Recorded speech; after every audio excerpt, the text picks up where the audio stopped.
Hello and welcome everyone, and thank you for joining us today for our webinar presentation, Navigating Retrogression for Career Success and Peace of Mind.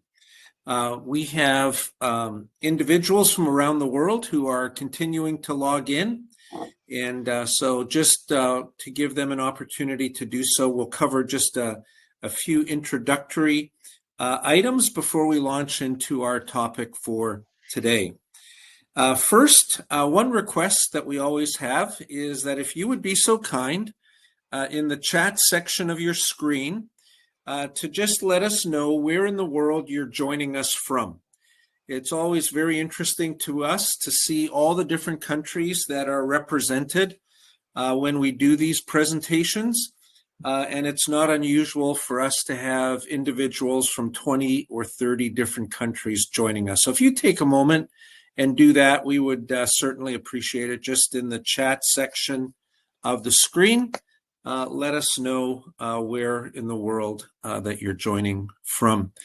I'm very pleased and very excited to be joined by my friend and colleague, Mr. Ted Hull, who will be taking us through most of our presentation today, and I'll introduce Ted in some greater detail in just a few moments. The topic that we're speaking on today and presenting on relates to retrogression, but we're not going to spend the majority of our time talking about the functioning of the U.S. immigration system and the visa bulletin. We'll do a high-level flyover of that. But given that retrogression has now been with us for a number of months, and that the most recent visa bulletin, certainly wasn't positive, priority dates moved back even further. And what we're sensing from the nurse applicant community around the world is that there's a growing level of unease, concern, anxiety, a whole number of feelings and emotions. And it's that part of this reality that we want to spend some time talking about today, hopefully in a way that will be helpful and supportive to you. So we felt it was very, very important to revisit or visit retrogression, but from a different perspective, not from a technical point of view, but from how you as an applicant, how you as a potential applicant can process this reality, the uncertainty that exists in the immigration process to the United States, etc. As we go through our presentation today, we welcome your questions. And we would encourage you to share your questions, again, using the chat section of your screen. We have one of our colleagues who is also part of our team who is monitoring the chat section who is managing the chat section of our presentation today. And as we complete our presentation, we will make every effort to answer your questions as completely as possible. So with that being said, let's get started on our presentation, our topic for today, Navigating Retrogression for Career Success and Peace of Mind. So I think the first thing I'd like to do is just give a very brief historical perspective or historical overview of visa processing times going back over the last 10 years. And each one of these bars on this graph represents a three-month period or a quarterly period per year. And as you can see, if we go back 5 years or more, visa processing times back in 15 and 16 were out around 7 years, 8 years, even a little bit beyond that.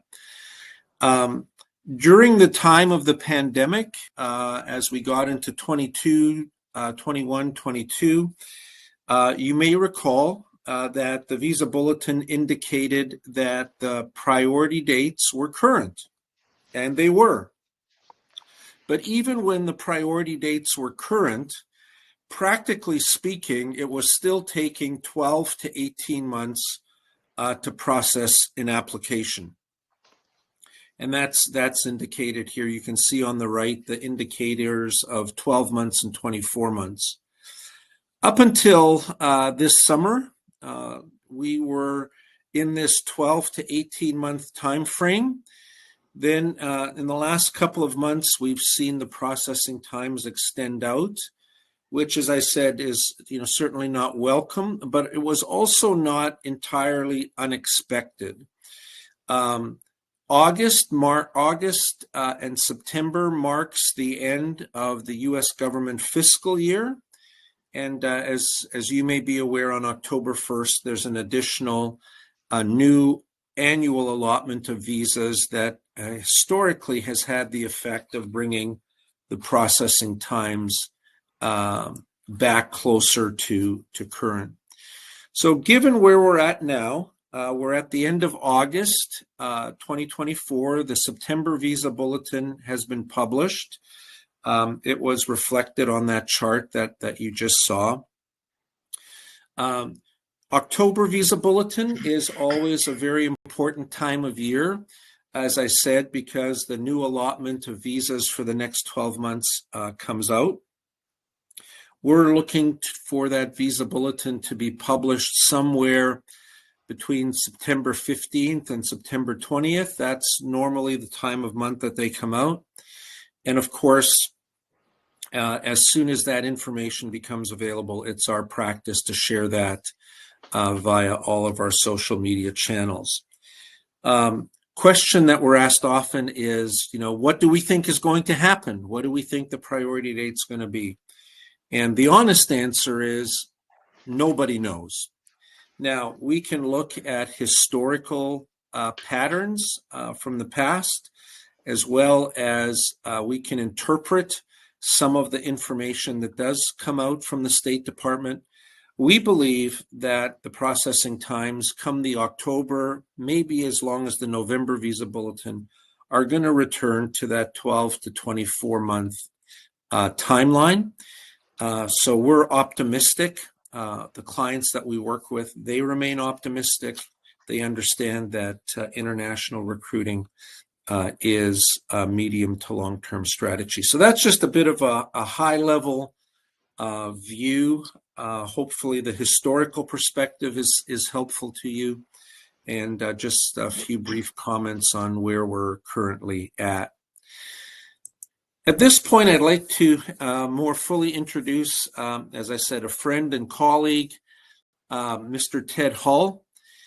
Ted is a very experienced counselor in broad topics and areas. Ted has also authored several books, and I'm very grateful to him that he has graciously joined us today. Ted, welcome. Thank you again for joining us, and I'll turn it over to you, and just let us know when you'd like to have the slides advanced, and we'll make that happen. Alrighty, thank you, Ron, and welcome everyone. It's my privilege to be with you, and just to participate in this, and hopefully to help you just personally. And how do I navigate what I'm feeling, particularly the whole issue of retrogression and the frustration that can be, and the disappointment and so on. And so some of the things that we're going to say over the next few minutes are really general. They're things that you could apply to anything in your life. And at this point, this will likely be uppermost on your mind. That's after all why you're here today. Emotions are a gauge of what's going on underneath. I say that emotions, what you feel, is never good or bad. It's just an is. It's like a gas gauge on a car, for example. When the gas gauge is on empty, is that good or bad? Well, I guess it depends on how you look at it. If you don't have any gas in your car, having it on empty is a good thing. It's indicating, you know what, you likely need to get gas shortly. Same thing with a temperature gauge, or in the medical field, it'll be a thermometer. If my temperature is very high, the answer, that's just a reality. The answer is likely not just to drop me into a bucket of cold water to get the temperature down. It's an indication of a whole bunch of things, I suppose, infection or whatever, but it's an indication of something. And I would encourage you to look at what you're feeling as just an indication. And it can be reduced to one word. Often when you ask people how they feel, they will begin it with the word like. I feel like hitting someone, or running away, or pulling my hair out. I don't do that anymore, but those kinds of things, you feel something. Try and be able to reduce it to one word. I am feeling, be able to fill in the blank. Quite a number of years ago, we ran a counseling office in which we had, I'm thinking, about a 2-foot by 3-foot chart. Actually, it was framed on the wall of our waiting room, and it had, at that point, we would have called them, I guess they were sort of cartoon figures. We would call them emojis now, and they just helped people to identify what they were feeling.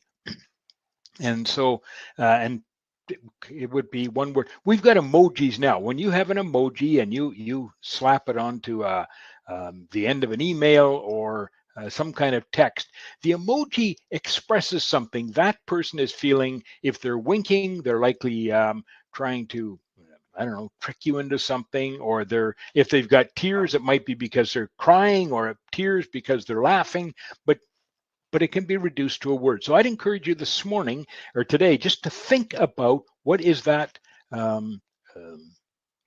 one word for you. And it'll change. It'll change depending on your circumstances, your situation. If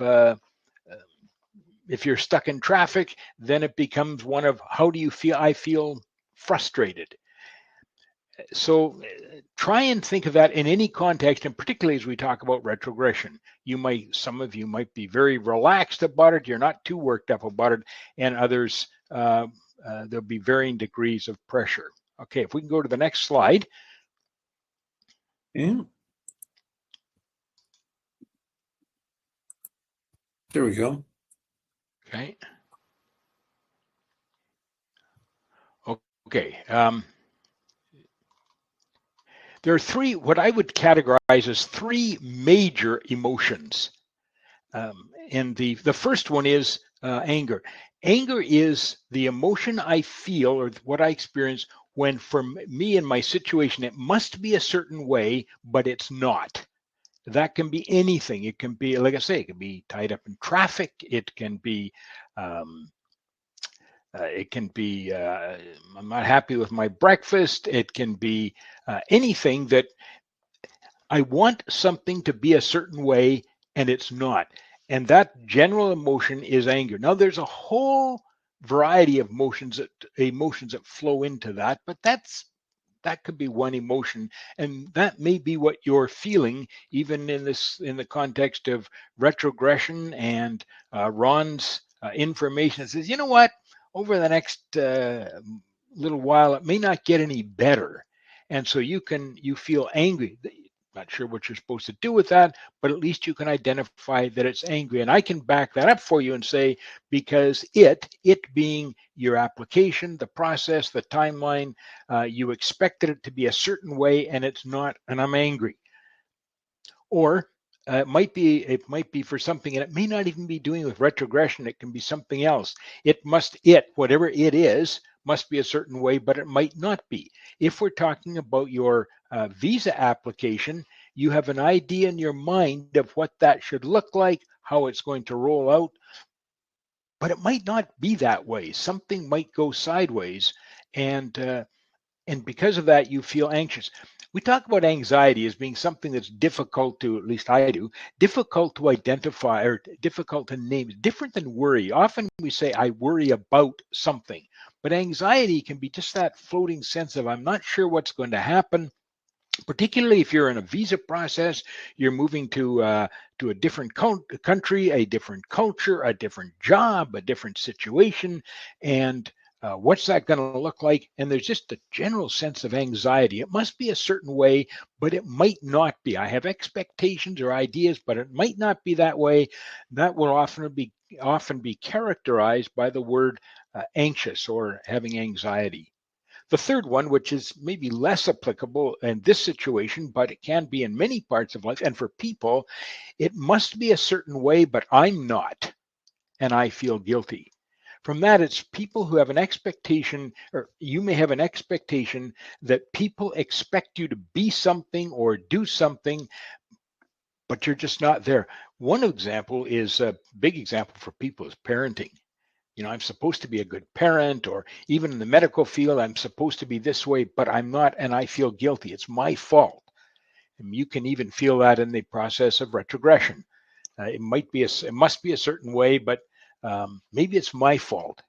And so those are three major emotions. And I would just encourage you today, as you go through life, just to reflect on, and it can be the littlest things. It doesn't have to be a major thing such as a move or anything like that. It can just be right now, what am I feeling?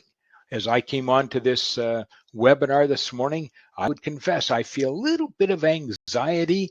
I hope everything works out. I hope people are not disappointed and that the technology works. They're just emotions, and that can flip from one thing to another and create things that at least it's important for me to identify as that gauge. And then I can back up and say, so what is causing me to feel angry? What is causing me to feel anxious? Or what's causing me to feel guilty? It may be something specific or something pretty general. So the next slide, we're going to zoom out to see the big picture. Because I think that's going to be helpful. If you can look at the big picture, that can be helpful. There's three things that I try and track, and I do this, I suppose, every day I do this. Question one is, what is out of my control? What is the thing in my life I have absolutely no control over? And one of those, by the way, will be your visa application to a greater extent. Where are they now? Well, I suppose there's some geographical location. They're somewhere, but you don't know where it is, what they're doing, if anybody's doing anything. It's out of your control. And in the midst of that feeling of anxiety or maybe anger, frustration, disappointment, worry, any one of those emotion feelings, to recognize I can get all worked up about this, but there's absolutely nothing I can do about that application where it is. There are other situations which something that is out of your control, but you can at least influence it. You can be involved in it. And we'll talk in a minute about what some of those can be. But there are things that it could be a health issue. It can be even in your application issue. And I said, we'll talk about that. What is out of your control? You can't, you're powerless to change it, but there's some things you could do to nudge it and to move it forward or to make some adjustments. That can be something as basic as a fractured or a strained relationship. I used to be good friends with someone, but that's changed and we're estranged. You could reach out to them. Would the relationship improve? It might, but it might not. But you can influence it. You can at least give it a try. And of course, there's the third thing, and that is what can you control? And I have a list that I look at every day, and I have a list of, I think there's 10 or 11 things on it right now of things that are out of my control. I can't do anything about it, so there's no point in spending a lot of emotional energy and time and even mental bandwidth worrying about something I can do nothing about. There's some things I can influence, and I need to take a note of that. Today, I could send off an email, or I could make a phone call, or I could reach out to someone, or I could change this or address this. I can influence it. I don't know if it's going to change things, but I can at least have some influence over it. And the third thing is, what can I control? What are the things that I can do? So let's look now at some of the things that we can control. There are a number. I just jotted some of these down, particularly in the whole area of retrogression. Being careful about the people you talk to and the people you listen to, and that can be friends, but it can be family. Be careful about the people you talk to and listen to about this issue, and how you talk about it. Because if you're talking to a family member, a spouse, or a friend, and you're talking about your frustration with the retrogression thing and what's going on, or the application, what's going wrong, what's going on, you can sometimes energize people so that you were frustrated, now they're frustrated, and now you're both frustrated. You're not really better off. You want to, and the people that are giving you advice, you want to, as much as you can, listen to people who are at least going to be encouraging. They're not going to say, "Oh, everything's great," but they are going to encourage you and um, drop that temperature gauge down rather than ramping it up. Make sure you have a valid visa screen certificate. You can control that, ensuring that you have a valid English language score. You continue to practice that as necessary or required. You can do that from your end. That is not going to speed up the visa process, but it will make it better when you get there. You can control it, and nobody else can. Only you can do that. Things as broad as diet and exercise. When we get worried, at least when I get worried or I get upset or I get frustrated, my tendency is to not eat healthy and to not exercise. Or, you know what I need to do right now in the midst of my anxiety? I might just need to go for a good walk. But I don't feel like it because I'm all edgy and uptight. And the discipline you can control whether or not you sit around and complain, or you just surf the internet or sit around and watch TV or YouTube, or do you say, you know what, I really likely need to go for a walk? Trusting the process. There is a process in place. I recall asking Ron, do these things just sort of eventually fall into a big hole? He said, no, there is a process and it's being worked through. And I really liked the bar graph where, yeah, listen, this issue of visas being slowed down, this has been around before, and it tends to go through a cycle. And the cycle is that those last 2 or 3 or 4 quarters has been trending up. But trust the process. There is a process in place. Back to what you can't control. You can't control the process, but you can control how you respond to the process. Adjusting your expectations in terms of how long the process will be. Sometimes we go into something and you know what? It'll be 12 to 18 months. That should do it. And then you lock in on, so it's 12 months, it's 11, it's 10, it's 9, and you're winding down and things aren't getting anywhere, and you become increasingly frustrated. And that is not healthy. So you want to adjust your expectations in terms of how long the process will be. And move my head here, but reaching out, like, you know, let it be 2 or 3 years. And finally, to be grateful. We all today are sitting with opportunities and potential opportunities that 95% of the world don't have. And the fact that we've got this opportunity before us is something for which we can be grateful. Yes, we can be frustrated, but we can also be grateful for what we have, for family that might support us, or opportunities, or just things that are in front of us. Access to opportunities are some things to be grateful for. So with that, I just encourage you.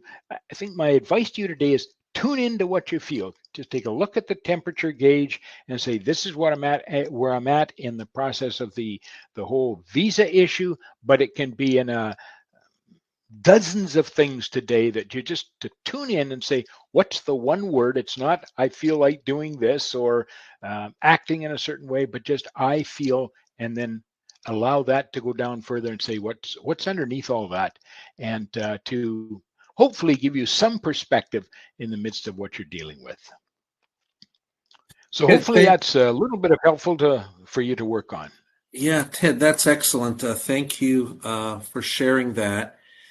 Just before we get into our Q&A time today, just again, a reminder, if you joined us a few minutes late, if you would be kind enough and just in the chat section of your screen, just let us know where you're joining us from today. We'd appreciate that very much. Also, in the chat section of your screen, you should see a yellow box there. And if you're just at the front end of your immigration journey, you'll see there's a link you can click on to be connected with a live recruiter at our office here today. So please feel free to do that at any time.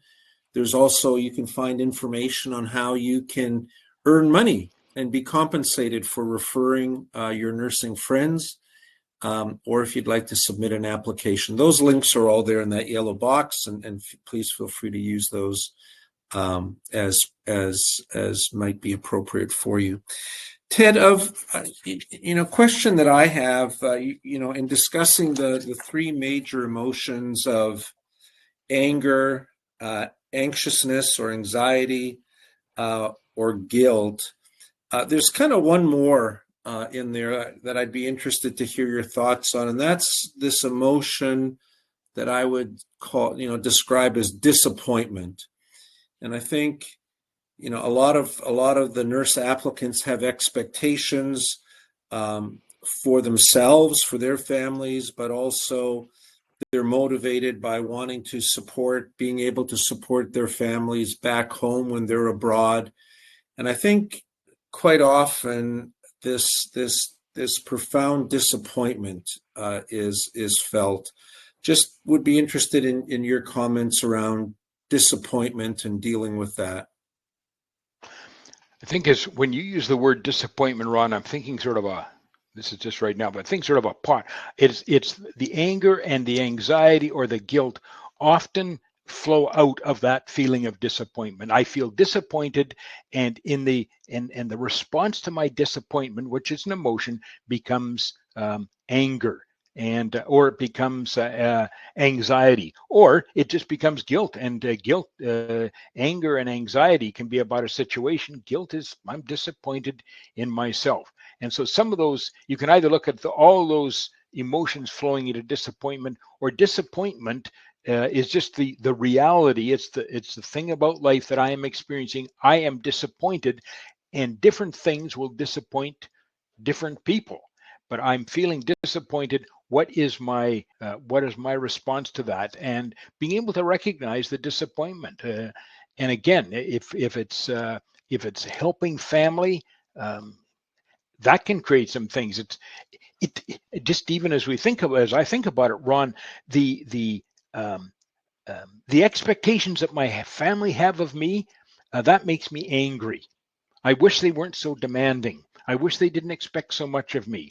Or I'm anxious. I want to care and provide and be of assistance and help to my family, but I'm not sure I'm going to pull that off, or I'm not going to pull that off right. And so I feel anxious. Or a common one, of course, can be I feel guilty. I should be doing more. I should always be doing more.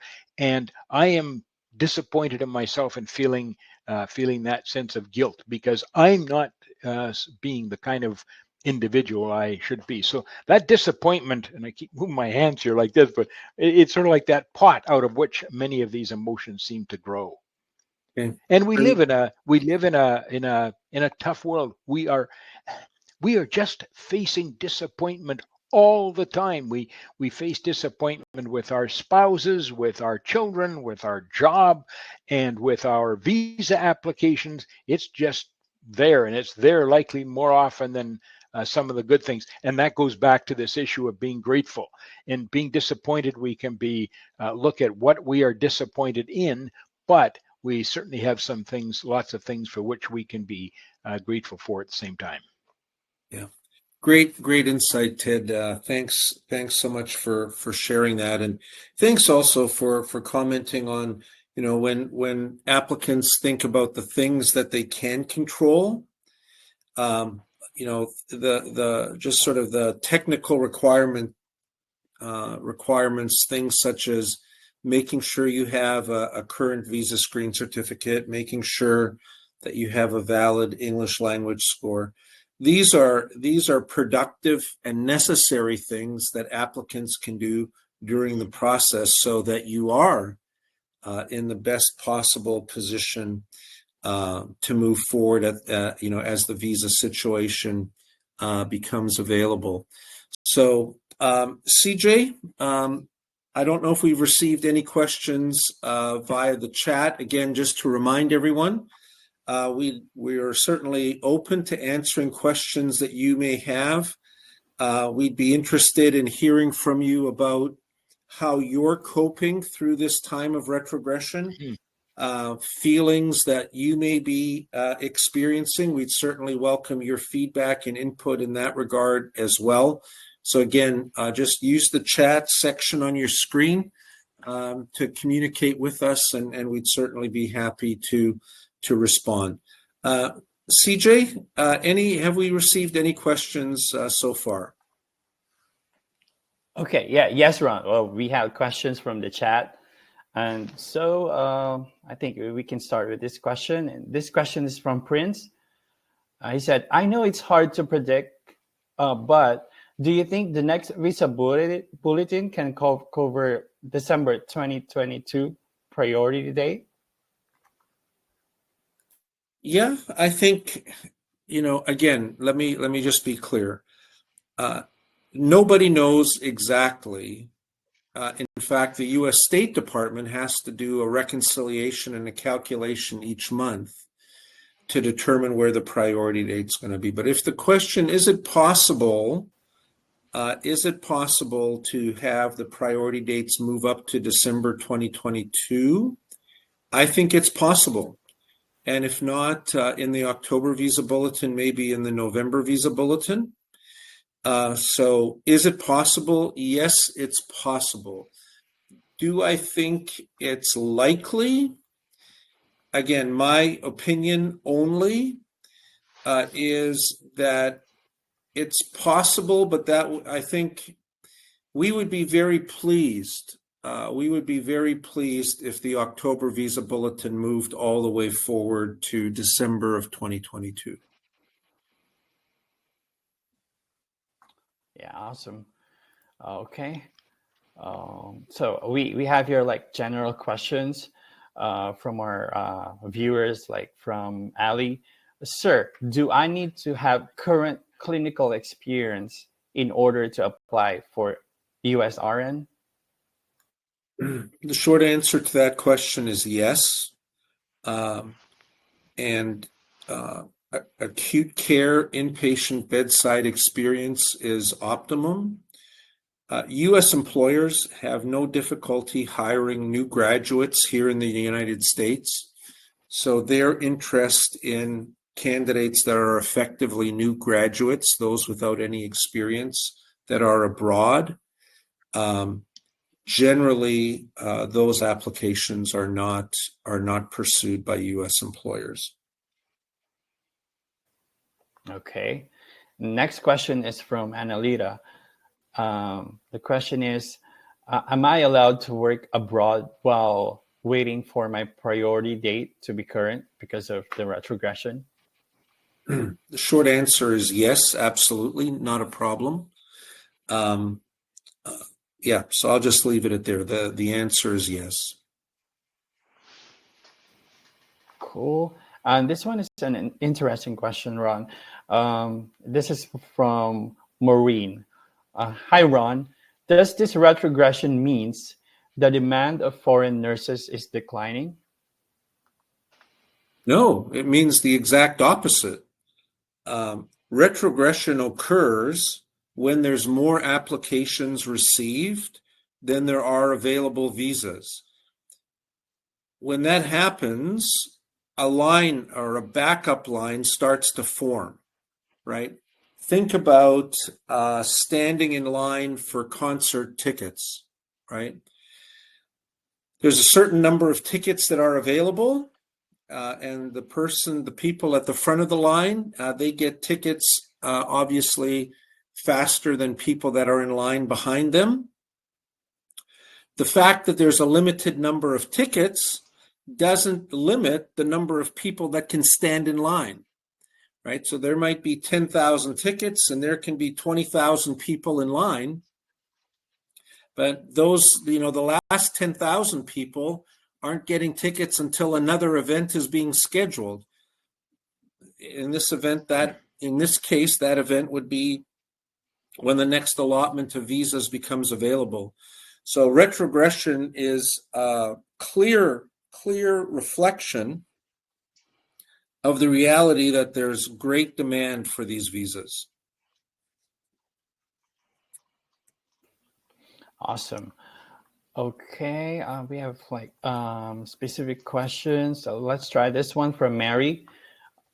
If we already have an employer in the United States, but due to retrogression, the visa process will take longer, can we be able to apply for other work for UK for the meantime while waiting for the process? Yeah.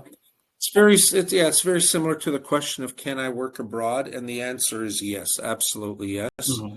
And depending upon where else in the world you may be wanting to work, we may in fact be able to help you in that process here at WorldWide HealthStaff.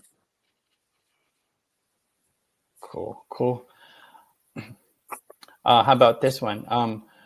About international student. What if I'm an international student, an F1 student title to no but doesn't have any experience? Can I apply, or do you still recruit in such cases?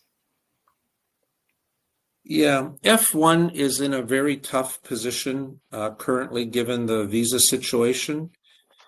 You can certainly apply, and if you look in that yellow box at the top of the chat section, there's a link directly where you can apply, and someone from our recruiting team will connect with you and advise you kind of what your options are. They're limited currently, but you can apply. Okay, so CJ, we're done with our last question. Okay, go ahead. Yep. Sorry, go ahead. Okay, yeah, this will be our last question from Caesar. What are the chances of applicants being dropped by WorldWide HealthStaff or the employer whilst there is an ongoing retrogression? Yeah. The prospects of that are extremely low. We're certainly never going to drop an applicant who is progressing through the process, in an appropriate way. Employers that embrace direct hire international recruiting understand that this is not a short-term proposition, that this is part of a medium to longer term strategy. And they're committed to that process. And I use this example often, and I think it applies both to the nurses and to employers, and that is everybody would like to be here working in the US, proverbially speaking, on Monday, and that would be preferred as opposed to being able to start working on Tuesday, right? The sooner you get here, the better.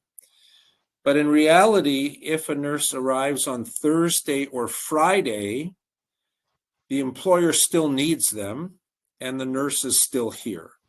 So I don't mean to diminish, the frustration. I don't mean to diminish the anxiety and disappointment around the whole topic of retrogression, but I think it goes back to Ted's comments about adjusting your expectations and kind of looking at the big picture, right? Looking at the big picture. This is a move, right, that is likely going to impact the rest of your life, right? It's very rarely that somebody immigrates to the United States and then decides, I'm going to move back somewhere else or move on to somewhere else. So in the context of the rest of your life, yes, it would be great to be here in 12 months. But if you're here in 24 months, right, you still have the vast majority of your career and your life in front of you. And again, as I think Ted kind of hit it right on the nose when he said, adjusting expectations helps you deal with some of these negative emotions and to keep focused on the big picture. CJ, thanks for leading us through those questions. Because we do have a little bit of time, just want to ask again if any candidates or any of our guests that have joined us today for this presentation, if you feel comfortable sharing what your experience has been during this time of retrogression personally. Maybe you are also trying to support some friends, colleagues perhaps, that are also, awaiting anxiously for their applications to be completed. So certainly if you're willing to share, we'd certainly be happy to respond. So again, just please use the chat section of your screen to do that.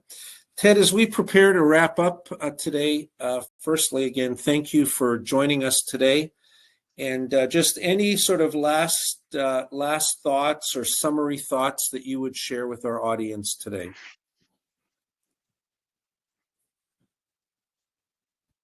Well, it's good to have been with you and with all who have joined online. I think I would just reiterate, actually, I was thinking after I sort of signed off there, this idea of taking hold of the things that you can control, I believe will contribute to diminishing that sense of anxiety or frustration, and ultimately that sense of disappointment. It won't make it go away, but I think keeping yourself in shape, both physically and emotionally, but also professionally, is going to at least drop that level of disappointment, and hopefully people will be able to move on today with some level of feeling good about themselves and about the prospects ahead of them. All right, Ted, thanks for joining us. It's always a valuable time, I believe, and great information that's being shared with our candidates. Thank you to everyone that has joined us today live for this live presentation. Please know that within 24 hours, you will receive an email with a link to a recording of today's presentation. So you can go back and review parts or all of this if you wish.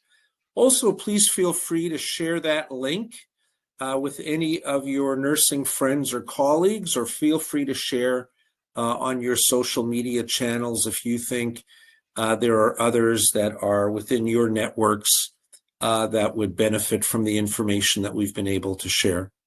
Again, thank you for your interest. The WorldWide HealthStaff Solutions team continues to recruit on an ongoing basis. We have great clients all across the country. And if you are at the front end of your journey, we would count it a privilege for you to consider us as partnering with you on your journey to the United States. Please be on the lookout on our social media channels for upcoming webinar presentations. We try to provide and share information on a broad variety of topics. So again, that information is always readily available on our Facebook page, Instagram, LinkedIn. So please be on the lookout for that. We'd welcome you back to a future presentation at any time. Thank you for joining us today. It's been our privilege to spend this time with you. We look forward to connecting with you again soon. Bye for now.